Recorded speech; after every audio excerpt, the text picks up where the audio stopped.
Cholesterol കൂടിയിട്ടുണ്ട്, cholesterol കുറയാൻ എന്താ മാർഗം, ഇങ്ങനെ കുറേ പേഷ്യൻസ് നമ്മുടെ ക്ലിനിക്കിൽ വരുന്നുണ്ട്. അപ്പം എന്താണ് ഈ കൊളസ്ട്രോൾ?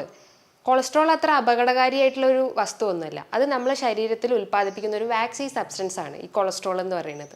ഫാറ്റ് ആണെങ്കിൽ ഒരു 30%, അങ്ങനെ ഒരു ബാലൻസ്ഡ് ഡയറ്റ് മെയിൻറ്റെയിൻ ചെയ്യുകയാണെങ്കിൽ നമുക്ക് ഈ കൊളസ്ട്രോൾ പോലത്തെ ബുദ്ധിമുട്ടുകൾ മാറ്റാൻ ശ്രമിക്കാവുന്നതാണ്. ഈ മെനോപോസിന് ശേഷം സ്ത്രീകൾക്ക് കൊളസ്ട്രോൾ കൂടി വരാനുള്ള ഒരു ടെൻഡൻസി ഉള്ളത്. ഇത്തരം ഡയറ്റുകളൊക്കെ നമ്മൾ ഫോളോ ചെയ്യാൻ ശ്രമിക്കുകയാണെങ്കിൽ നമ്മളുടെ ലിവറിന്റെ പ്രവർത്തനം കറക്റ്റ് ആവുകയും നമ്മളെ കൊളസ്ട്രോളിന്റെ ലെവൽ നമുക്ക് മെയിൻറ്റെയിൻ ചെയ്യാൻ പറ്റുന്നതാണ്. എല്ലാവർക്കും നമസ്കാരം. ഞാൻ doctor Juhi Das, homeopathic physician, Q&B health care.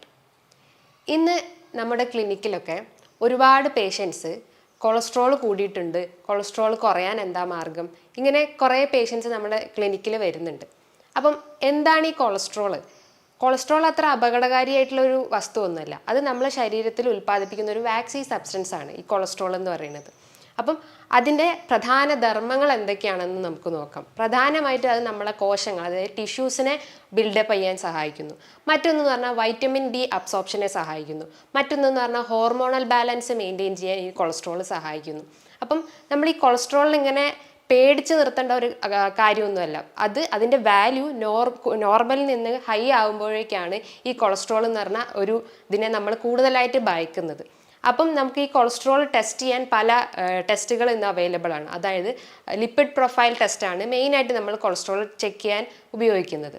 അതിൻ്റെ അകത്ത് കുറേ വാല്യൂസ് ഉണ്ട്. HDL, LDL, VLDL, total cholesterol, അങ്ങനെ കുറേ വാല്യൂസ് ഉണ്ട്. അപ്പം ഈ HDL എന്ന് പറഞ്ഞു കഴിഞ്ഞാൽ അതൊരു ഗുഡ് കൊളസ്ട്രോൾ ആണ്. അത് ഏകദേശം ഒരു 60 മേലെ ആയിട്ട് വരണം. LDL എന്ന് പറയുമ്പോൾ ഒരു ബാഡ് കൊളസ്ട്രോൾ ആണ്. അതൊരു 130 താഴെ വന്നു കഴിഞ്ഞാൽ നമ്മൾ ഒരു നോർമൽ കൊളസ്ട്രോൾ ആണെന്ന് പറയാം. ഇനിയിപ്പം ട്രൈഗ്ലിസറൈഡ് ആണെങ്കിലും ഒരു 150 താഴെ വരുവാണെങ്കിൽ ആ ഒരു റേഞ്ചിൽ വന്നിട്ടുണ്ടെന്ന് നമുക്ക് മനസ്സിലാക്കാം. ഇനിയിപ്പം ഈ ഒരു കൊളസ്ട്രോൾ കൂടി എന്ന് നമ്മളെ ശരീരം കാണിച്ചു തരുന്ന എന്തൊക്കെ ലക്ഷണങ്ങളാണെന്ന് നോക്കാം. പ്രധാനമായിട്ടും നമുക്ക് കൈകാലുകളിലൊക്കെ ഒരു തരിപ്പ് അല്ലെങ്കിൽ ഒരു മരവിപ്പ് പോലത്തെ ഒരു ഫീലിംഗ്. മറ്റൊന്ന് പറഞ്ഞാൽ നമുക്ക് ചെസ്റ്റിൽ ഒരു ഡിസ്കംഫർട്ട് അല്ലെങ്കിൽ ഒരു ഭാരം പോലത്തെ ഒരു ഫീലിംഗ് വരിക. മറ്റൊന്നെന്ന് പറഞ്ഞു കഴിഞ്ഞാൽ നമുക്ക് അമിതമായിട്ടുള്ള ക്ഷീണം. മറ്റൊന്നെന്ന് പറഞ്ഞു കഴിഞ്ഞാൽ നമുക്ക് കാഴ്ച മങ്ങുന്നൊരവസ്ഥ, അല്ലെങ്കിൽ കണ്ണിലൊക്കെ ഇരുട്ട് കയറുന്ന ഒരവസ്ഥ, നമുക്ക് അമിതമായിട്ടുള്ള വായനാറ്റം. ഇത്തരം ബുദ്ധിമുട്ടുകൾ, ഇത്തരം ലക്ഷണങ്ങൾ ഉണ്ടെങ്കിൽ നമ്മളെ ബ്ലഡിൽ കൊളസ്ട്രോൾ കൂടിയിട്ടെന്നുള്ള ഒരു ഇത് മനസ്സിലാക്കാം. മറ്റൊന്നെന്ന് പറഞ്ഞാൽ ഒരു തെറ്റായ ചിന്താഗതി എന്ന് പറഞ്ഞു കഴിഞ്ഞാൽ ഈ കുട്ടികളിൽ അല്ലെങ്കിൽ മെലിഞ്ഞ ആളുകളിൽ മാത്രമാണ് കൊളസ്ട്രോൾ ഉണ്ടാവില്ല, അല്ലെങ്കിൽ തടിച്ച ആളുകളിൽ മാത്രമാണ് കൊളസ്ട്രോൾ കൂടുന്നത് എന്നൊക്കെ പറയുന്നുണ്ട്. പക്ഷേ ഇങ്ങനത്തെ ഒരു കൺസെപ്റ്റ് തന്നെ തെറ്റാണ്. അതായത് അങ്ങനെ ഒരു ഏജ് ഡിഫറൻസ് ഇല്ല. അതായത് 15 വയസ്സ് മുതൽക്കേ നമുക്ക് ചിലപ്പോൾ ഒരു കൊളസ്ട്രോൾ കൂടാനുള്ള ഒരു ടെൻഡൻസി ഉണ്ട്. പണ്ട് തൊട്ടൊക്കെ അത് ഒരു 30 അല്ലെങ്കിൽ ഒരു 40 വയസ്സിനൊക്കെ കാണുന്നതായതുകൊണ്ട് ഇന്നത്തെ ഒരു ജനറേഷനിൽ അതൊരു 10-15 വയസ്സിന് മുതൽക്കേ ഈ ഒരു കൊളസ്ട്രോൾ കൂടി വരുന്ന ഒരു ടെൻഡൻസി ഉണ്ട്. ഇനി എപ്പോഴാണ് ഈ കൊളസ്ട്രോൾ നമ്മളെ ബോഡിയിൽ ഡേഞ്ചർ ആവുന്നത് എന്നുള്ളൊരു ഇത് നോക്കാം. അതായത് നമ്മൾ കഴിക്കുന്ന ഭക്ഷണം, അതായത് അന്നജം അടങ്ങിയിട്ടുള്ള ഭക്ഷണങ്ങൾ കഴിച്ചു കഴിഞ്ഞാൽ അത് കൊഴുപ്പ് രൂപത്തിൽ ഫാറ്റിൽ സ്റ്റോർ ചെയ്ത് വെക്കുന്നു. അപ്പം അത് അമിതമായി നമ്മൾ കഴിച്ചു കഴിഞ്ഞാൽ നമ്മളെ ബോഡിയിൽ അത്രയും ഫാറ്റ് ഡിപ്പോസിഷൻ നടക്കുകയും രക്തത്തിൽ അമിതമായിട്ടുള്ള ഈ കൊളസ്ട്രോൾ കൂടുകയും ചെയ്യുന്നു. നമ്മുടെ ശരീരത്തിലെ കൊഴുപ്പിന്റെ ഒരു ഘടന നോക്കി കഴിഞ്ഞു കഴിഞ്ഞാൽ 20% നമ്മൾ കഴിക്കുന്ന ഭക്ഷണത്തിൽ നിന്നാണ് കിട്ടുന്നത്. ബാക്കി 80% നമ്മളെ ലിവർ സ്റ്റോർ ചെയ്തിട്ടുള്ള ആ ഒരു കൊഴുപ്പാണ്. ബാക്കി ഈ ഒരു ലെവലിലാണ് നമ്മളൊരു ഫാറ്റിന്റെ ഒരു ഡിപ്പോസിഷൻ നമ്മളെ ബോഡിയിലുള്ളത്. ഇനി മറ്റൊന്നെന്ന് പറഞ്ഞു കഴിഞ്ഞാൽ ഈ പ്രമേഹ രോഗികൾക്ക് കൊളസ്ട്രോൾ കൂടി വരുന്നു, അല്ലെങ്കിൽ നമ്മൾ അവരുടെ ബ്ലഡ് റിപ്പോർട്ട് എടുത്തു കഴിഞ്ഞാൽ കൊളസ്ട്രോളും ഷുഗറുള്ള പേഷ്യൻസിൽ കൊളസ്ട്രോൾ കൂടി വരുന്നു എന്നുള്ളൊരു ഒരു പൊതുവായിട്ടുള്ളൊരു ഒരു പ്രശ്നം ഇന്നത്തെ സമൂഹത്തിലുണ്ട്. ഇതിൻ്റെ കാരണം എന്താണെന്ന് വെച്ച് കഴിഞ്ഞാൽ നമ്മൾ അമിതമായിട്ടുള്ള ഈ അന്നജം കഴിക്കുമ്പോൾ നമ്മളെ രക്തത്തിൽ അമിതമായിട്ട് ഈ ഗ്ലൂക്കോസിൻ്റെ കണ്ടന്റ് കൂടി വരുന്നു. അപ്പം ഈ ഗ്ലൂക്കോസ് കണ്ടന്റും, അതായത് നമ്മുടെ ബോഡിയിലുള്ള ഗ്ലൂക്കോസ് മോളിക്യൂളും ഈ ഷുഗർ മോളിക്യൂളും കമ്പൈൻ ചെയ്തിട്ട് അത് രക്തത്തിലേക്ക് അലിഞ്ഞു കൂടുകയും അങ്ങനെ ഇൻസുലിൻ റെസിസ്റ്റൻസ് പോലത്തെ പ്രശ്നങ്ങൾ ഡെവലപ്പ് ചെയ്യുകയും ചെയ്യുന്നു. അതുകൊണ്ടാണ് നമ്മൾ എപ്പോഴും നമ്മളെ പ്രമേഹ രോഗികൾ എപ്പോഴും കൊളസ്ട്രോൾ എപ്പോഴും കൺട്രോൾ ചെയ്ത് നിർത്തണം എന്ന് പറയുന്നത്. അപ്പം ഇത്തരം ലക്ഷണങ്ങൾ അല്ലെങ്കിൽ ഇത്തരം കൊളസ്ട്രോൾ കൂടി ഒരു ബുദ്ധിമുട്ടുണ്ടെങ്കിൽ നമ്മൾ ഭക്ഷണത്തിൽ കുറേ മാറ്റങ്ങൾ വരുത്തണം. നമ്മൾ പറഞ്ഞു ഈ കൊളസ്ട്രോൾ എന്ന് പറയുന്നത് നമ്മൾ കഴിക്കുന്ന ഭക്ഷണത്തിലൂടെ തന്നെയാണ് ഈ ഒരു ബുദ്ധിമുട്ട് വരുന്നത്. അപ്പം നമ്മൾ രാവിലെ കഴിക്കുന്ന ഭക്ഷണം അല്ലെങ്കിൽ ഉച്ചയ്ക്ക് കഴിക്കുന്ന ഭക്ഷണം ഇതിനൊക്കെ ഒരു ചിട്ടയായിട്ടുള്ള ഒരു ഭക്ഷണ രീതിയാണെങ്കിൽ നമുക്ക് ഈ കൊളസ്ട്രോൾ കുറേ കൺട്രോൾ ചെയ്യാൻ ശ്രമിക്കാം.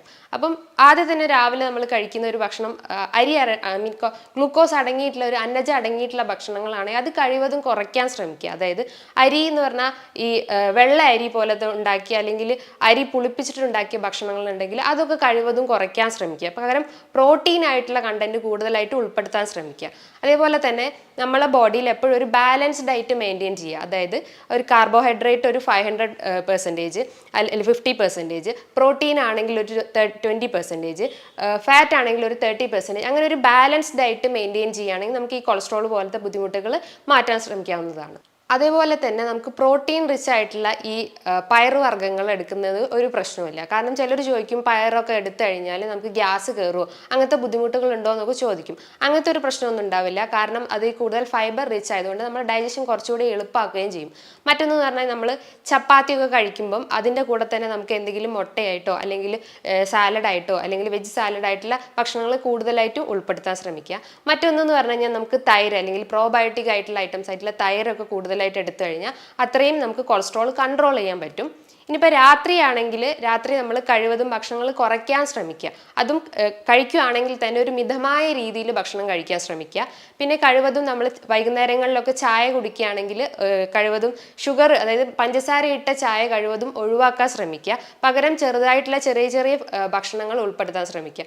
അതായത് ചെറിയ ചെറിയ ബദാം, വാൽനട്ട് പോലത്തെ നട്ട്സൊക്കെ ഉപയോഗിക്കുകയാണെങ്കിൽ കുറേ നമുക്ക് കൊളസ്ട്രോൾ കൺട്രോൾ ചെയ്യാൻ പറ്റും. ഈ കാഷ്യൂനട്ട് നമ്മൾ അധികമായി എടുക്കാൻ പാടില്ല. അത് നമ്മളെ കൊളസ്ട്രോൾ കൂട്ടുന്ന ഒരു ടെൻഡൻസി ഉണ്ട്. അതേപോലെ തന്നെ നമ്മൾ ഫ്രൂട്ട്സ് എടുക്കുകയാണെങ്കിൽ അത് ജ്യൂസ് രൂപത്തിൽ എടുക്കാത്തതിന് പകരം അങ്ങനെ തന്നെ ഫ്രൂട്ട്സ് രൂപത്തിൽ തന്നെ കഴിവതും കഴിക്കാൻ ശ്രമിക്കുക. അതായത് പേരക്ക, ഓറഞ്ച് ഇങ്ങനത്തെ ഫ്രൂട്ട്സ് ഒക്കെ കഴിവതും കഴിക്കാൻ ശ്രമിക്കുക. അതേപോലെ തന്നെ ഇപ്പോൾ ഒരു പ്രസൻ്റ്ലി ഉള്ളൊരിതാണ് ഈ കൊളസ്ട്രോള് പുരുഷന്മാരിലാണ് വർദ്ധിച്ചു വരുന്നത്. സ്ത്രീകളിൽ കമ്പാരിറ്റീവ്ലി കുറവാണ്. സ്ത്രീകളിൽ ഒരു മെനോപോസിന് ശേഷമാണ് പിന്നെയും കൊളസ്ട്രോൾ കൂടി വരുന്നത്. സ്ത്രീകളിലത് കൂടി വരാനുള്ള കാരണം എന്ന് വെച്ചാൽ അവരെ ഈസ്ട്രോജൻ ലെവൽ കുറയുന്നത് കൊണ്ടാണ് ഈ മെനോപോസിന് ശേഷം സ്ത്രീകൾക്ക് കൊളസ്ട്രോൾ കൂടി വരാനുള്ള ഒരു ടെൻഡൻസി ഉള്ളത്. ഇത്തരം ഡയറ്റുകളൊക്കെ നമ്മൾ ഫോളോ ചെയ്യാൻ ശ്രമിക്കുകയാണെങ്കിൽ നമ്മളുടെ ലിവറിൻ്റെ പ്രവർത്തനം കറക്റ്റ് ആവുകയും നമ്മളെ കൊളസ്ട്രോളിൻ്റെ ലെവൽ നമുക്ക് മെയിൻറ്റെയിൻ ചെയ്യാൻ പറ്റുന്നതാണ്. ഈ ഒരു കൊളസ്ട്രോൾ നമ്മൾ മാക്സിമം കൺട്രോൾ ചെയ്യാൻ ശ്രമിക്കുകയാണെങ്കിൽ നമുക്ക് ഹാർട്ട് ട്രബിൾസും അല്ലെങ്കിൽ കിഡ്നി ട്രബിൾസ് പോലത്തെ അസുഖങ്ങൾ നമുക്ക് കുറേ കൺട്രോൾ ചെയ്യാൻ പറ്റും. അപ്പം നല്ലൊരു ഡയറ്റും നല്ലൊരു എക്സസൈസും നമ്മളെ ജീവിതത്തിൽ ഇൻവോൾവ് ചെയ്ത് കഴിഞ്ഞാൽ നമുക്ക് ഈ ഒരു കൊളസ്ട്രോളിനെ, അതായത് ഈ കൊളസ്ട്രോൾ കൂടി വരുന്നത് നമുക്ക് കഴിവതും കുറയ്ക്കാൻ ശ്രമിക്കും. അപ്പം ഇത്രയും ബുദ്ധിമുട്ടുകൾ നിങ്ങളെ അലട്ടുന്നുണ്ടെങ്കിൽ നിങ്ങളൊരു ഡോക്ടറെ സഹായം തേടേണ്ടതാണ്. ഇതുമായി ബന്ധപ്പെട്ട് നിങ്ങൾക്ക് എന്തെങ്കിലും സംശയങ്ങൾ ഉണ്ടെങ്കിൽ താഴെ കാണുന്ന നമ്പറിൽ കോൺടാക്ട് ചെയ്യാവുന്നതാണ്. ഇനിയും നല്ലൊരു ഹെൽത്ത് വീഡിയോയുമായി വീണ്ടും കാണാം.